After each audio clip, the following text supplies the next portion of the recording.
Suamiku ternyata tidak pernah benar-benar meninggalkan selingkuhannya. Diam-diam dia menafkahi perempuan itu, membangunkan rumah mewah untuknya. Bahkan, Yuk subscribe dulu untuk melanjutkan videonya, komen pendapatmu dan dari mana kalian menonton, lalu like dan share ya. Terima kasih. tidak ada seorang pun yang menyangka bahwa di balik senyum tenang Nisa, tersimpan luka yang belum pernah benar-benar sembuh. Selama bertahun-tahun ia membangun kerajaan bisnis furnitur dari nol. Berawal dari bengkel kecil milik ayahnya, Nisa mengembangkan usaha itu hingga memiliki puluhan pabrik dan ratusan karyawan. Penghasilannya menembus 50 miliar rupiah setiap bulan. Semua kemewahan yang dinikmati keluarganya berasal dari kerja kerasnya. Rumah megah, mobil mewah, liburan ke luar negeri, bahkan berbagai aset atas nama keluarga. Semuanya dibangun dengan pengorbanan yang tidak sedikit. Nisa tak pernah mempermasalahkan jika penghasilannya jauh lebih besar daripada suaminya. Baginya, rumah tangga bukanlah tentang siapa yang lebih kaya, melainkan tentang saling menjaga kepercayaan. Namun kepercayaan itulah yang diam-diam dihancurkan oleh Rudy. Suatu sore, hampir setahun yang lalu, seorang sahabat mengirimkan sebuah foto. Awalnya Nisa mengira itu hanya fitnah atau rekayasa. Tetapi semakin lama ia memperhatikan foto tersebut, jantungnya berdegup semakin keras. Sosok pria yang sedang merangkul seorang perempuan muda di depan sebuah rumah kos itu adalah Rudy, suaminya sendiri. Tangan Nisa bergetar. Berkali-kali ia mencoba menghubungi Rudy, tetapi panggilannya selalu ditolak. Pesan-pesannya hanya dibaca tanpa dibalas. Malam itu juga, tanpa memberi tahu siapapun, Nisa menyetir sendiri menuju alamat kos yang tertera pada foto. Sepanjang perjalanan pikirannya dipenuhi penyangkalan. Tidak mungkin, Rudy pasti punya penjelasan. Kalimat itu terus ia ulangi agar dirinya tidak hancur sebelum melihat kenyataan dengan mata kepala sendiri. Sesampainya di lokasi, suasana gang kecil itu begitu sepi. Lampu-lampu temaram menerangi deretan rumah kos sederhana. Nafas Nisa mulai memburu ketika melihat mobil yang biasa dipakai Rudy terparkir tepat di depan salah satu kamar. Jantungnya seolah berhenti berdetak, ia melangkah perlahan mendekati pintu. Dari balik jendela yang tirainya tidak tertutup rapat, terdengar suara tawa seorang perempuan. Disusul suara Rudy yang begitu dikenalnya. Tawa itu terdengar begitu lepas, begitu bahagia. Sesuatu yang sudah lama tidak pernah didengar Nisa di rumah mereka. Dengan tangan gemetar, Nisa mendorong pintu yang ternyata tidak terkunci. Ruangan itu seketika sunyi. Rudy yang saat itu sedang memeluk perempuan muda langsung melonjak berdiri. Wajahnya berubah pucat seketika. Perempuan itu buru-buru menarik selimut untuk menutupi tubuhnya. Nisa, dengar dulu. Ini tidak seperti yang kamu pikirkan. Ucap Rudy terbata-bata. Nisa hanya memandang mereka tanpa mengucapkan sepatah kata pun. Air matanya tidak langsung jatuh. Justru tatapan matanya yang dingin membuat Rudy semakin ketakutan. Perempuan itu berusaha bersembunyi di belakang tubuh Rudy sambil menangis. Namun Nisa sama sekali tidak meliriknya. Baginya, perempuan itu hanyalah orang asing. Pengkhianat yang sebenarnya adalah laki-laki yang berdiri di depannya. Laki-laki yang pernah bersumpah akan menjadi imam seumur hidupnya. Sudah berapa lama? Tanya Nisa lirih. Rudy hanya terdiam. Aku tanya, sudah berapa lama kalian mempermainkanku? Suara Nisa mulai bergetar menahan amarah. Rudy mencoba mendekat, tetapi Nisa mundur beberapa langkah. Jangan sentuh aku, teriaknya untuk pertama kali. Air mata yang sejak tadi ditahan akhirnya jatuh tanpa bisa dibendung. Bukan karena melihat perempuan itu, tetapi karena laki-laki yang paling ia percaya telah menghancurkan seluruh harga dirinya hanya dalam satu malam. Nisa pergi tanpa menoleh lagi. Malam itu juga seluruh kartu kredit Rudy diblokir. Semua akses rekening bersama ditutup. Mobil mewah yang dipakai Rudy ditarik. Jabatan Rudy di perusahaan langsung dicabut. Bahkan seluruh fasilitas yang selama ini ia nikmati dihentikan hanya dalam hitungan jam. Keesokan paginya Rudy datang ke rumah dengan wajah kusut. Ia berlutut di ruang tamu. Berkali-kali ia memukul dadanya sendiri sambil menangis. Aku hilaf. Nisa, aku benar-benar hilaf. Tolong jangan hancurkan rumah tangga kita. Aku janji akan mengakhiri semuanya. Aku bersumpah demi Tuhan aku tidak akan menemuinya lagi. Ia bahkan mencium kaki Nisa di depan kedua orang tua mereka. Keluarga besar ikut membujuk agar Nisa memberi kesempatan sekali lagi. Mereka mengatakan setiap orang bisa berbuat salah dan masih pantas dimaafkan. Nisa hanya menangis sepanjang malam. Di dalam hatinya terjadi perang yang begitu hebat. Akalnya berkata perceraian adalah jalan terbaik. Tetapi hatinya masih mengingat semua kenangan indah yang pernah mereka bangun bersama. Ia masih berharap laki-laki yang dicintainya benar-benar menyesali perbuatannya. Setelah berhari-hari bergulat dengan luka yang begitu dalam, akhirnya Nisa mengambil keputusan yang paling berat dalam hidupnya. Ia mencabut gugatan cerai dan memberi Rudy kesempatan terakhir. Ini bukan karena aku lemah, ucap Nisa sambil menatap mata suaminya yang sembab. Aku melakukan ini karena aku masih percaya Tuhan bisa mengubah seseorang. Tapi ingat baik-baik, Rudy, kesempatan kedua tidak akan pernah ada kesempatan ketiga. Rudy mengangguk sambil menangis. Berkali-kali ia bersumpah tidak akan mengkhianati Nisa lagi. Saat itu Nisa benar-benar percaya badai telah berlalu. Ia tidak pernah menyangka bahwa justru sejak hari itulah pengkhianatan yang jauh lebih besar sedang dimulai tanpa sepengetahuannya. Hari-hari setelah Rudy bersumpah untuk berubah berjalan begitu tenang hingga perlahan membuat Nisa kembali percaya. Rudy mulai pulang tepat waktu. Bersikap lebih perhatian. Sesekali mengajak makan malam. Bahkan ikut menemani Nisa menghadiri acara bisnis. Di depan keluarga besar, Rudy berubah menjadi sosok suami yang seolah telah menyadari kesalahannya. Ia rajin beribadah, sering mengucapkan kata maaf, dan berkali-kali mengatakan bahwa Nisa adalah wanita terbaik yang pernah hadir dalam hidupnya. Setiap kali melihat perubahan itu, hati Nisa yang sempat hancur mulai perlahan pulih. Ia memilih mengubur luka masa lalu dan berusaha membuka lembaran baru. Baginya, mempertahankan rumah tangga jauh lebih mulia daripada terus hidup dalam kebencian. Namun tanpa disadari, semua perubahan itu hanyalah topeng yang dipakai Rudy agar Nisa kembali lengah. Suatu pagi, ketika Rudy sedang mandi sebelum berangkat bekerja, ponselnya yang tergeletak di atas meja tiba-tiba bergetar berkali-kali. Nisa tidak pernah memiliki kebiasaan memeriksa ponsel suaminya. Ia percaya bahwa kepercayaan harus dijaga. Tetapi entah mengapa, hari itu hatinya terasa begitu gelisah. Layar ponsel menampilkan notifikasi dari sebuah aplikasi perbankan. Hanya sekilas. Tetapi nominal yang muncul membuat napas Nisa tertahan. Transfer sebesar 100 juta rupiah baru saja berhasil dilakukan ke rekening seseorang dengan inisial yang sama sekali tidak dikenalnya. Nisa mencoba menenangkan pikirannya. Mungkin itu pembayaran proyek, mungkin juga investasi. Namun rasa curiga yang dulu pernah menghancurkan hidupnya kembali muncul perlahan. Setelah Rudy berangkat, Nisa menghubungi kepala bagian keuangan perusahaan. Sebagai pemilik utama seluruh aset keluarga, ia meminta laporan seluruh transaksi yang berkaitan dengan rekening pribadi Rudy yang masih terhubung dalam sistem pengelolaan aset mereka. Beberapa jam kemudian, sebuah map tebal diletakkan di meja kerjanya. Semakin lama Nisa membacanya, semakin dingin tubuhnya. Transfer 100 juta itu ternyata bukan pertama kali. Nominal yang sama telah dikirim setiap bulan selama hampir 1 tahun kepada rekening perempuan yang sama. Tidak pernah terlambat 1 hari pun. Jumlahnya telah mencapai miliaran rupiah. Nisa masih mencoba berpikir positif. Barangkali perempuan itu memiliki utang yang sedang dibantu Rudy. Atau mungkin keluarga jauh yang sedang kesulitan. Namun harapan itu langsung runtuh ketika ia menemukan bukti pembayaran cicilan sebuah rumah mewah yang dilakukan atas nama perempuan tersebut. Tidak hanya rumah, ada pembelian mobil baru, biaya renovasi, pembayaran listrik, internet, hingga tagihan rumah tangga yang seluruhnya berasal dari uang Rudy.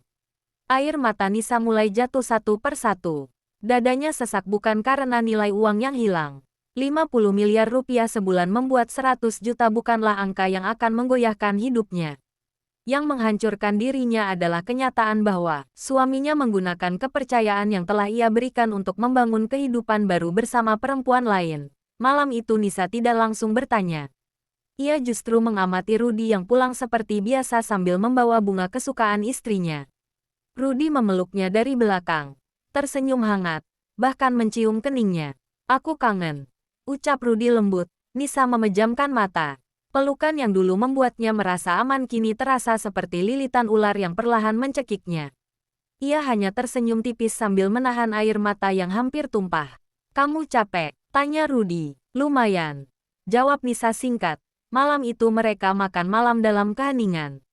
Di seberang meja, Rudy terus bercerita tentang pekerjaan. Sementara di dalam kepala Nisa hanya ada satu pertanyaan. Berapa banyak kebohongan lagi yang belum aku ketahui? Beberapa hari kemudian, rasa penasaran Nisa berubah menjadi penyelidikan.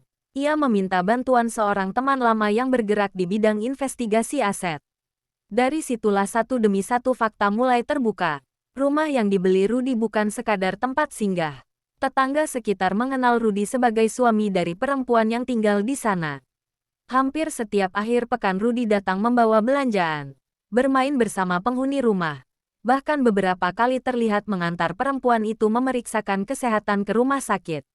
Kaki Nisa terasa lemas mendengar laporan tersebut. Namun pukulan terbesar belum berhenti. Seorang penyelidik menyerahkan beberapa lembar foto hasil pengamatan.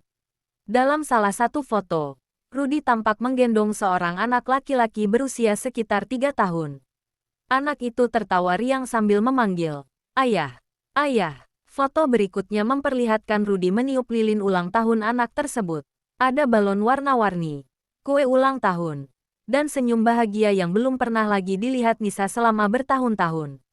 Di foto terakhir, perempuan selingkuhan itu berdiri di samping Rudy sambil memangku anak tersebut. Mereka tampak seperti keluarga kecil yang sempurna. Tangan Nisa bergetar hebat hingga seluruh foto berjatuhan ke lantai.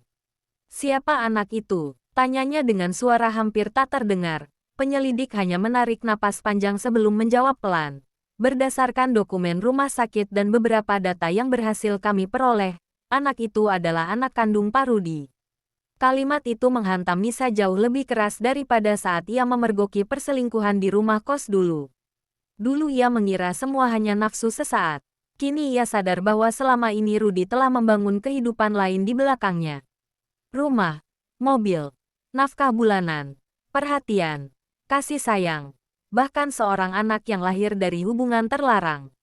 Semua itu dilakukan ketika setiap malam Rudy masih pulang ke rumah mereka, masih tidur di sampingnya, masih menggenggam tangannya sebelum tidur, bahkan masih mengucapkan, "Aku mencintaimu." Nisa menangis sejadi-jadinya di ruang kerjanya yang kosong. Untuk pertama kalinya sejak membangun bisnis miliaran rupiah itu, ia merasa dirinya benar-benar kalah. Bukan kalah sebagai pengusaha, melainkan kalah sebagai seorang istri. Ia telah memberikan cinta, kepercayaan, kesempatan kedua, bahkan harga dirinya demi mempertahankan rumah tangga. Tetapi semua itu ternyata hanya dimanfaatkan Rudy agar lebih leluasa membiayai perempuan lain menggunakan kenyamanan yang diberikan Nisa. Berkali-kali telepon Rudy masuk ke ponselnya sore itu, tetapi tak satu pun dijawab. Pesan demi pesan bermunculan menanyakan mengapa Nisa belum pulang. Ironisnya, di saat yang sama, laporan lokasi dari tim investigasi menunjukkan Rudy justru sedang berada di rumah perempuan itu. Ia terlihat bermain dengan anak tersebut di halaman sambil tertawa lepas.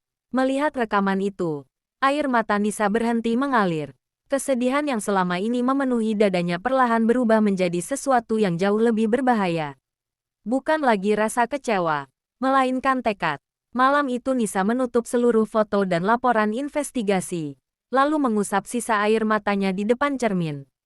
Tatapannya yang dulu dipenuhi luka kini berubah dingin. Ia tidak lagi ingin mendengar alasan, tidak ingin berteriak, apalagi memohon kesetiaan. Jika Rudy mampu memainkan sandiwara selama bertahun-tahun, maka kali ini Nisa akan menyiapkan panggung yang jauh lebih besar. Dan ketika tirai itu dibuka, tidak akan ada satupun kebohongan yang bisa menyelamatkan Rudy dari kehancurannya sendiri. Sejak malam itu, Nisa berubah menjadi perempuan yang sama sekali berbeda. Ia tidak lagi menangis ketika melihat wajah Rudy. Ia tidak lagi bertanya kemana suaminya pergi atau dengan siapa ia menghabiskan waktunya. Bahkan ia kembali menjadi istri yang tampak begitu perhatian. Ia menyiapkan sarapan setiap pagi, mengantar Rudy hingga ke depan pintu, dan selalu tersenyum saat menyambutnya pulang. Sikap itu membuat Rudy merasa dirinya telah berhasil menipu Nisa untuk kedua kalinya. Ia semakin percaya bahwa semua rahasianya aman. Padahal setiap senyum yang diberikan Nisa hanyalah topeng untuk menutupi rencana besar yang sedang ia susun dengan sangat teliti. Bagi Nisa, kemarahan hanya akan membuat Rudy semakin pandai berbohong. Tetapi bukti tidak pernah bisa berbohong. Ia tidak ingin sekadar mengetahui kebenaran. Ia ingin memiliki kebenaran yang tak bisa dibantah oleh siapapun. Keesokan harinya, Nisa menghubungi sebuah perusahaan investigasi profesional yang selama ini sering digunakan perusahaan-perusahaan besar untuk mengungkap kasus penggelapan aset dan penipuan. Di ruang pertemuan yang tertutup rapat, Nisa meletakkan seluruh foto, laporan transfer uang, dan hasil penyelidikan sebelumnya di atas meja.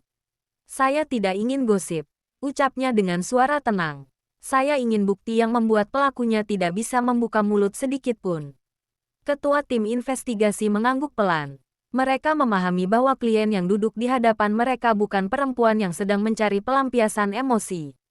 Ia sedang mempersiapkan langkah yang akan mengubah hidup banyak orang. Mulai hari itu, setiap gerakan Rudy berada dalam pengawasan. Mobilnya diikuti dari kejauhan menggunakan kendaraan berbeda, jam keberangkatan, lokasi yang dikunjungi, restoran tempat makan, hingga setiap pertemuannya dengan perempuan selingkuhan dicatat secara rinci. Beberapa penyelidik bahkan menyamar sebagai penghuni kompleks tempat perempuan itu tinggal. Ada yang berpura-pura menjadi petugas kebersihan, kurir paket, tukang servis internet, hingga agen properti. Sedikit demi sedikit gambaran kehidupan rahasia Rudy mulai tersusun begitu jelas. Hasilnya jauh lebih menyakitkan daripada yang dibayangkan Nisa. Hampir setiap akhir pekan Rudy menginap di rumah perempuan itu. Ia bermain bersama anak mereka di halaman, mengajari anak itu bersepeda, mengantar ke taman bermain, bahkan menghadiri acara sekolah sebagai seorang ayah. Di depan tetangga, Rudy memperkenalkan dirinya sebagai suami sah penghuni rumah tersebut. Tak seorang pun mengetahui bahwa di kota lain masih ada seorang istri yang setiap hari menunggunya pulang. Setiap laporan yang diterima membuat dada Nisa semakin sesak. Berkali-kali ia harus memejamkan mata untuk menahan tangis. Bukan karena cemburu melihat kemesraan mereka, melainkan karena selama ini ia hidup bersama seorang laki-laki yang mampu menjalani dua kehidupan tanpa sedikit pun merasa bersalah. Rudy masih sanggup memeluk Nisa setiap malam. Tetapi di sisi lain ia juga memeluk perempuan lain dan menyebutnya keluarga. Belum berhenti di situ. Tim investigasi berhasil memperoleh rekaman transaksi pembayaran cicilan rumah, pembelian mobil, biaya pendidikan anak, hingga transfer bulanan yang semuanya berasal dari rekening pribadi Rudy. Bahkan ditemukan dokumen asuransi yang menempatkan perempuan itu sebagai salah satu penerima manfaat jika suatu saat Rudy meninggal dunia. Saat membaca dokumen itu, Nisa hanya tertawa kecil. Tawa yang terdengar begitu getir hingga seluruh ruangan menjadi sunyi. "Jadi selama ini, aku hanya dijadikan mesin pencetak uang," gumamnya lirih, namun Nisa masih merasa semua itu belum cukup. Ia menginginkan bukti yang tidak mungkin dipatahkan oleh air mata maupun alasan. Melalui jalur hukum dan bantuan tenaga ahli digital yang bekerja sama dengan tim investigasi, mereka berhasil memperoleh salinan rekaman CCTV dari beberapa titik di sekitar rumah perempuan tersebut sebelum sistem penyimpanan otomatis menghapus datanya. Rekaman demi rekaman memperlihatkan Rudy keluar masuk rumah hampir setiap hari. Ada rekaman saat ia membawa perabotan baru, mengantar bahan bangunan, memeluk perempuan itu di teras rumah, hingga menggendong anak mereka ketika pulang dari rumah sakit. Semua tersimpan lengkap dengan tanggal dan waktu yang tidak bisa dimanipulasi. Tidak hanya itu, seorang penyelidik juga berhasil merekam video dari jarak jauh ketika Rudy menyerahkan sebuah map berisi sertifikat rumah kepada perempuan tersebut. Dengan wajah penuh kebahagiaan, perempuan itu memeluk Rudy erat lalu menciumnya tanpa rasa takut sedikit pun. Adegan itu terekam sangat jelas. Tidak ada ruang bagi siapapun untuk mengatakan bahwa hubungan mereka hanyalah teman biasa. Malam demi malam Nisa duduk sendirian di ruang kerjanya. Seluruh bukti diputar berulang kali melalui layar komputer. Setiap video terasa seperti pisau yang mengiris luka lama. Berkali-kali air matanya jatuh tanpa suara. Namun setiap kali ingin menyerah, ia teringat bagaimana Rudy pernah berlutut di hadapannya sambil bersumpah tidak akan mengkhianatinya lagi. Kini ia sadar, air mata Rudy saat itu hanyalah bagian dari sandiwara agar ia bisa terus menikmati kehidupan nyaman yang dibiayai oleh Nisa sekaligus membangun keluarga lain secara diam-diam. Beberapa anggota tim investigasi menyarankan agar Nisa segera melaporkan semuanya ke pengadilan agama dan menyelesaikan persoalan itu secara hukum. Namun Nisa menggeleng pelan. Perceraian itu mudah, ucapnya sambil menatap layar yang menampilkan wajah Rudy sedang tertawa bersama selingkuhannya. Yang sulit adalah membuat seorang pembohong berhenti bersembunyi di balik topengnya. Semua bukti kemudian disusun menjadi sebuah video berdurasi hampir 30 menit. Isinya bukan hanya foto atau rekaman singkat, melainkan rangkaian kronologi lengkap tentang kehidupan ganda Rudy. Mulai dari transfer uang, pembelian rumah, mobil, rekaman CCTV, hingga momen-momen ketika ia hidup bahagia bersama perempuan dan anak hasil perselingkuhannya. Di akhir video, terpampang jelas tanggal ketika Rudy memohon ampun kepada Nisa.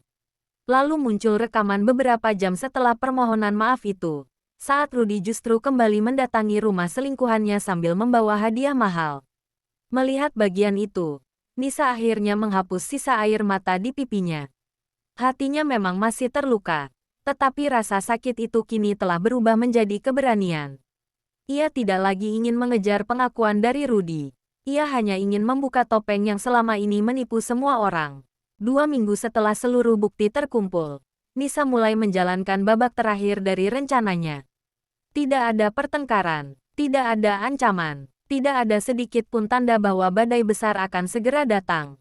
Justru sebaliknya, Nisa mengumumkan kepada keluarga besar bahwa ia ingin mengadakan pesta makan malam sebagai bentuk rasa syukur atas pencapaian perusahaan yang kembali mencatatkan keuntungan luar biasa. Undangan dicetak dengan desain yang begitu mewah. Seluruh keluarga besar dari pihak Nisa dan Rudy diundang. Paman, bibi, sepupu, mertua, ipar, rekan bisnis, sahabat dekat, hingga beberapa tokoh yang selama ini mengenal rumah tangga mereka sebagai pasangan harmonis. Tidak ada seorang pun yang menaruh curiga, termasuk Rudy. Bahkan ia merasa bangga karena istrinya kembali mempercayainya untuk berdiri mendampingi sebagai tuan rumah. Sore itu ballroom sebuah hotel berbintang telah disulap menjadi ruangan yang begitu megah. Lampu kristal berkilauan menggantung di langit-langit. Rangkaian bunga segar memenuhi setiap sudut ruangan. Musik lembut mengalun mengiringi para tamu yang saling bersalaman dan berbincang hangat. Para pelayan mondar-mandir membawa hidangan terbaik. Tawa dan canda terdengar dari berbagai penjuru ruangan. Semua orang memuji keberhasilan Nisa membangun bisnisnya. Beberapa bahkan mengatakan bahwa Rudy adalah pria yang sangat beruntung memiliki istri sehebat Nisa. Setiap pujian yang masuk ke telinga Rudy membuat dadanya semakin membusung. Dengan jas hitam mahal dan senyum penuh percaya diri, ia menyambut para tamu satu persatu.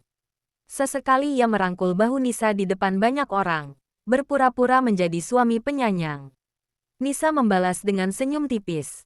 Tidak ada sedikit pun ekspresi kebencian di wajahnya. Tatapan matanya justru begitu tenang hingga membuat siapapun percaya bahwa rumah tangga mereka baik-baik saja. Terima kasih sudah mau memaafkan saya waktu itu, bisik Rudy pelan saat mereka berdiri berdampingan menyambut tamu. Aku janji akan membuatmu bahagia selamanya. Nisa hanya menoleh sebentar lalu tersenyum kecil.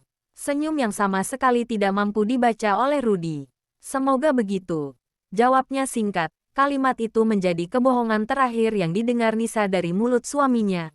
Acara berlangsung hampir 2 jam. Para tamu menikmati makan malam sambil mendengarkan sambutan singkat dari pembawa acara.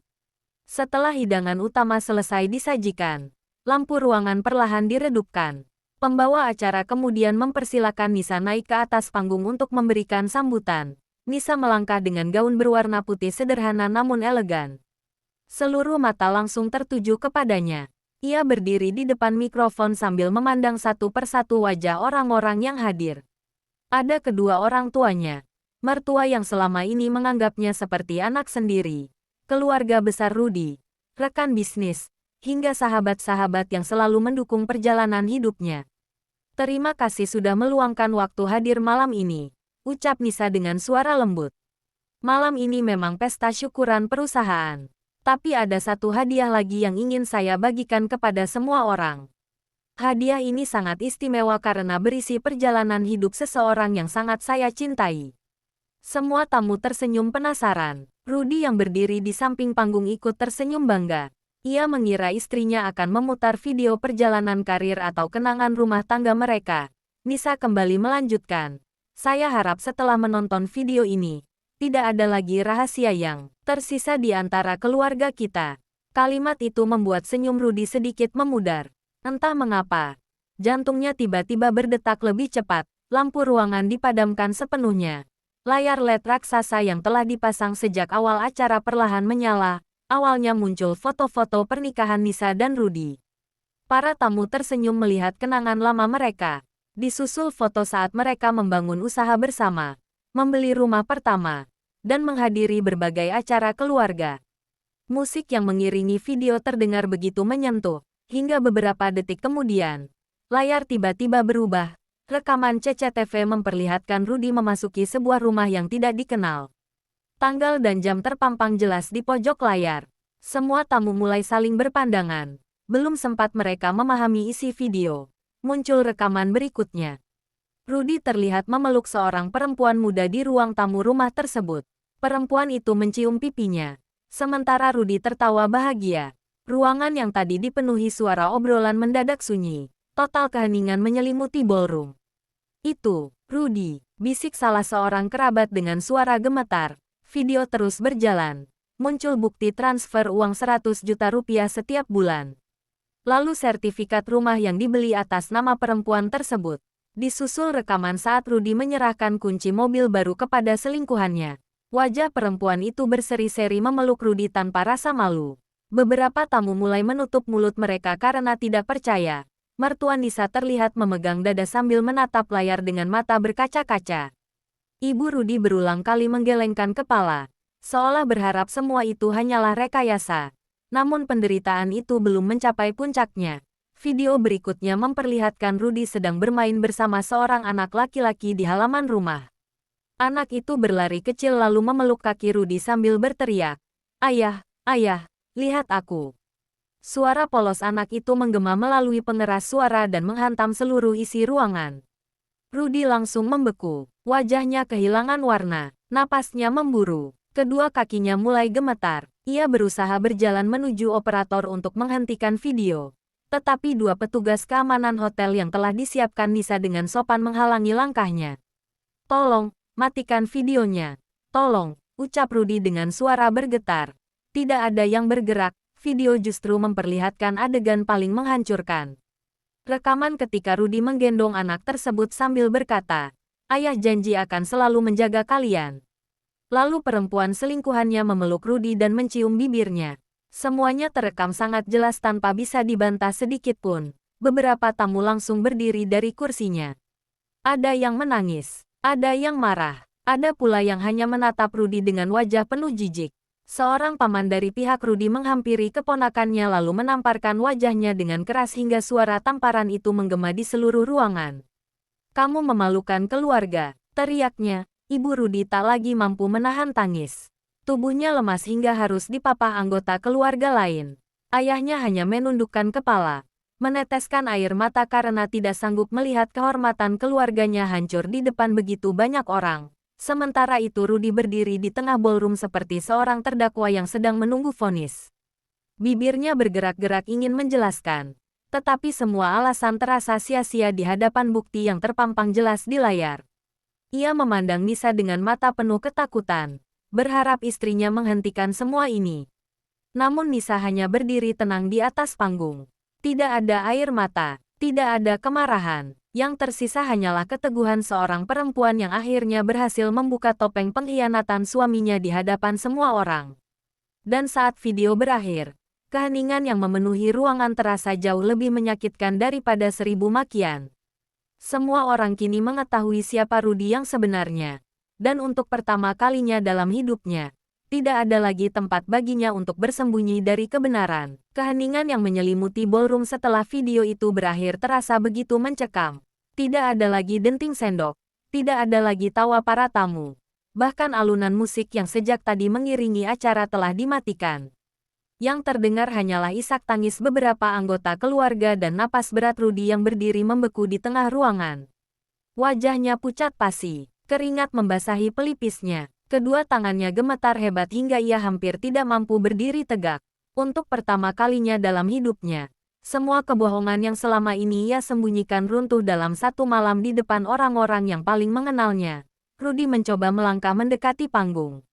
Kakinya terasa berat seolah setiap langkah dipenuhi ribuan beban. Begitu sampai di hadapan Nisa, ia langsung berlutut tanpa memedulikan puluhan pasang mata yang sedang menatapnya. Nisa, tolong. Aku bisa jelaskan semuanya. Aku hilaf. Aku salah. Tolong jangan tinggalkan aku. Ucapnya dengan suara yang nyaris tak terdengar, air matanya jatuh membasahi lantai ballroom. Ia kembali melakukan hal yang sama seperti setahun lalu, berharap air mata mampu menghapus semua dosanya. Namun kali ini, Nisa tidak lagi melihat seorang suami yang sedang menyesali kesalahan. Yang berdiri di hadapannya hanyalah seorang laki-laki yang baru menangis setelah topengnya terbongkar. Hilaf, tanya Nisa pelan, suaranya begitu tenang. Tetapi setiap kata yang keluar terasa menghantam dada Rudy. Kamu menyebut hubungan bertahun-tahun itu hilaf. Membangunkan rumah untuk perempuan lain itu hilaf. Memberinya mobil itu hilaf. Mengirim uang 100 juta setiap bulan itu hilaf. Lalu memiliki anak dengannya. Itu juga hilaf. Setiap pertanyaan membuat kepala Rudy semakin tertunduk. Ia tidak mampu menjawab satupun. Saat aku memergokimu di rumah kos dulu, kamu menangis di kakiku. Kamu bersumpah demi Tuhan bahwa semuanya sudah berakhir. Aku percaya. Aku memilih memaafkanmu meski seluruh harga diriku hancur. Tapi ternyata saat aku memelukmu kembali, di saat yang sama kamu sedang membangun rumah untuk perempuan lain. Saat aku menyiapkan makan malammu, kamu sedang makan bersama keluarga barumu. Saat aku mendoakanmu setiap malam, kamu justru tidur di rumah perempuan yang kamu sebut masa depanmu. Air mata akhirnya jatuh di pipi Nisa. Namun kali ini bukan air mata kelemahan, melainkan air mata perpisahan yang telah lama ia tahan. Tahukah kamu apa yang paling menyakitkan? Lanjut Nisa, bukan karena kamu selingkuh, tapi karena kamu membuatku merasa menjadi perempuan bodoh yang terus mempercayai setiap kebohonganmu. Seluruh ruangan kembali sunyi, tidak ada satupun tamu yang berani menyela. Bahkan keluarga Rudy hanya mampu menangis sambil menundukkan kepala. Mereka sadar, tidak ada lagi alasan yang bisa membela perbuatan Rudy. Nisa kemudian mengeluarkan sebuah map berwarna coklat dari atas meja di dekat panggung. Dengan tenang ia meletakkannya di hadapan Rudy. Ini gugatan cerai yang dulu sempat kubatalkan karena aku percaya kamu bisa berubah. Hari ini aku menyerahkannya kembali. Bedanya, kali ini aku tidak akan pernah menariknya lagi. Rudy langsung memeluk kaki Nisa sambil menangis histeris. Jangan, tolong jangan ceraikan aku. Aku masih cinta sama kamu. Aku akan putus sama dia. Aku akan tinggalkan semuanya. Aku mohon. Nisa perlahan melepaskan pegangan tangan Rudy dari kakinya. Tatapannya tetap tenang meski hatinya masih dipenuhi luka. Kalau memang mencintaiku, seharusnya kamu tidak pernah memberiku alasan untuk membencimu. Kalimat itu membuat Rudy benar-benar kehilangan kekuatan. Ia terduduk lemas di lantai. Tangisnya pecah tanpa mampu dikendalikan. Namun tidak ada lagi satupun orang yang merasa iba. Semua tahu, air mata itu datang bukan karena penyesalan, melainkan karena ia kehilangan semua kenyamanan yang selama ini dinikmatinya. Di hadapan seluruh tamu, Nisa kemudian berbicara untuk terakhir kalinya. Saya tidak mengadakan acara ini untuk mempermalukan seseorang. Saya hanya ingin menghentikan kebohongan yang selama ini dipelihara. Saya sudah memberi maaf. Saya sudah memberi kesempatan. Tapi ada satu hal yang tidak boleh diberikan terus-menerus kepada seorang pengkhianat, yaitu kesempatan untuk mengkhianati lagi. Ucapan itu membuat banyak tamu menganggukkan kepala. Beberapa perempuan yang hadir bahkan tidak mampu menahan air mata karena ikut merasakan luka yang dialami Nisa. Sebelum meninggalkan panggung, Nisa menyerahkan sebuah amplop kepada ayah dan ibu Rudy. Terima kasih karena selama ini sudah menganggap saya sebagai anak sendiri. Apa yang dilakukan Rudy bukan kesalahan bapak dan ibu. Saya tetap menghormati kalian. Mendengar itu, ibu Rudy menangis sambil memeluk Nisa erat. Maafkan kami gagal mendidik anak kami, bisiknya lirih. Nisa membalas pelukan itu dengan penuh hormat. Tidak ada sedikit pun kebencian kepada mertuanya. Ia tahu, mereka pun menjadi korban dari kebohongan Rudy. Setelah itu Nisa melangkah meninggalkan ballroom dengan kepala tegak. Langkahnya pelan, tetapi penuh keyakinan. Seluruh tamu berdiri memberikan jalan. Sebagian memberikan tepuk tangan pelan sebagai bentuk penghormatan atas keberanian yang baru saja mereka saksikan. Tidak ada sorak kemenangan di wajah Nisa. Ia tidak merasa menang, sebab tidak ada perempuan yang benar-benar menang ketika rumah tangganya hancur. Yang berhasil ia selamatkan malam itu hanyalah martabatnya sendiri. Di belakangnya, Rudy masih terduduk di lantai sambil memandangi map gugatan cerai yang kini berada di tangannya. Dalam satu malam ia kehilangan segalanya. Kehormatan di hadapan keluarga, kepercayaan orang-orang terdekat, kenyamanan hidup yang selama ini diberikan Nisa, dan perempuan yang selama bertahun-tahun mencintainya tanpa syarat. Baru saat itulah Rudy menyadari bahwa penyesalan selalu datang paling akhir. Tetapi ketika penyesalan itu tiba, seringkali semua sudah terlambat untuk diperbaiki. Sementara Nisa melangkah keluar menatap langit malam yang mulai dihiasi rintik hujan. Untuk pertama kalinya setelah sekian lama, ia menarik napas panjang tanpa beban. Luka di hatinya mungkin tidak akan hilang dalam semalam. Tetapi ia percaya, setiap akhir yang menyakitkan adalah awal dari kehidupan yang jauh lebih tenang. Dan kali ini, ia memilih mencintai dirinya sendiri daripada kembali mempercayai seorang pengkhianat. Bagaimana menurutmu, jika kamu berada di posisi Nisa? Apakah kamu akan memaafkan Rudy untuk kedua kalinya? Atau memilih pergi demi mempertahankan harga diri? Tulis pendapatmu di kolom komentar. Jangan lupa like, subscribe, dan bagikan kisah ini kepada orang-orang terdekatmu. Siapa tahu, cerita ini bisa menjadi pelajaran bahwa kepercayaan adalah sesuatu yang sangat mahal, dan sekali dihancurkan, belum tentu bisa diperbaiki kembali.